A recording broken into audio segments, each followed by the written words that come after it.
Hey guys, my name is Nora Franche, and welcome to the podcast Grateful Blessed Mess, daily reflections for those in the 12 steps. I am a fellow 12-stepper and certified mindset coach, and I am here to introduce you to the value of mindset coaching in your 12-step journey. So if you feel like you are stuck in the steps, if you're slipping and sliding with your abstinence, mindset coaching may help you as it did me, and you can find me at catholicmindsetcoaching.com. These episodes are meant to invite you in to consider the truths of 12-step wisdom and to join in the very real struggle of living them in action. I hope that it feels almost like a mini meeting, and I invite you to contribute your own share on the Grateful Blessed Mess Facebook group to keep the discussion going. My comments are based on my own experience, so feel free to take what you like and leave the rest. But my hope is to encourage you on your own daily 12-step journey. As they say, you cannot stay clean on yesterday's shower. So without further ado, let's begin.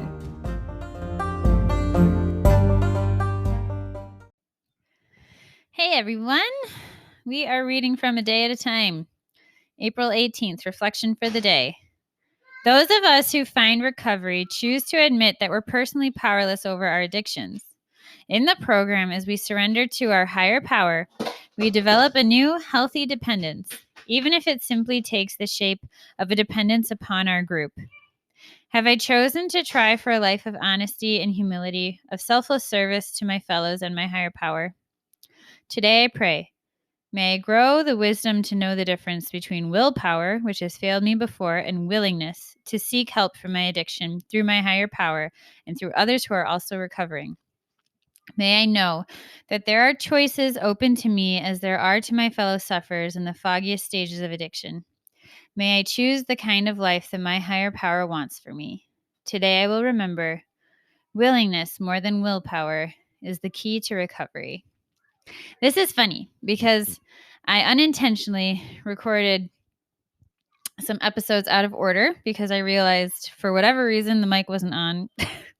It's so frustrating. When I uploaded what was supposed to be this episode of the podcast. And so yesterday I'd recorded other ones that are much farther down the road. And in it, there was this talk of unhealthy dependence. And it's just so funny because right here they say we develop a new healthy dependence. And it was an article by Bill W. about emotional sobriety.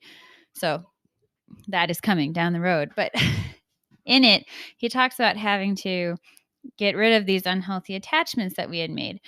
And while I think it can be a gentle process, as opposed to, he's talking about like breaking your attachments. And I was like, I think we can just like gently do something along those lines sometimes.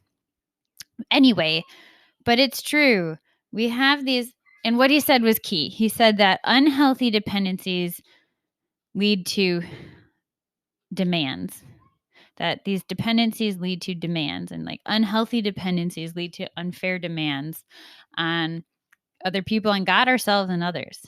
And it blocks our ability to love people, to love anyone when we have these unfair demands, because it comes from misplaced dependency.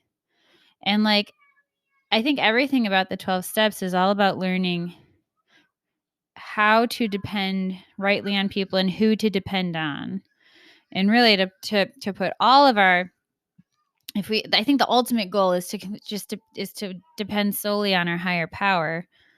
But that is the ideal. And I think that, like they say in the big book, we are not saints.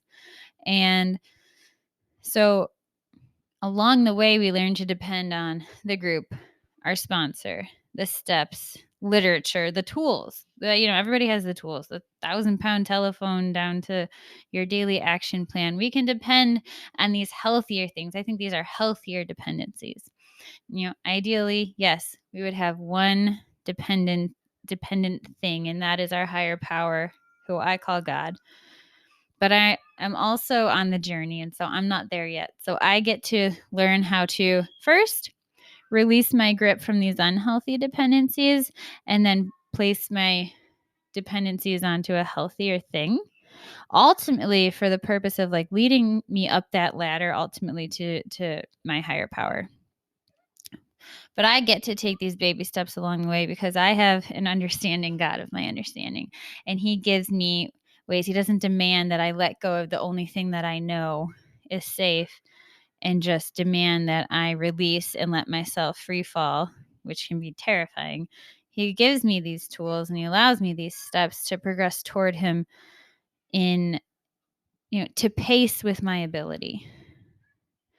And so I just think that is really beautiful. And I love how the same things hold true, the same topics, the same principles, the same values, the same understanding of how it works holds true throughout all the 12-step literature that I come across. And it's really reassuring and it's really exciting. And I just hope that you feel that too. With that, I pass.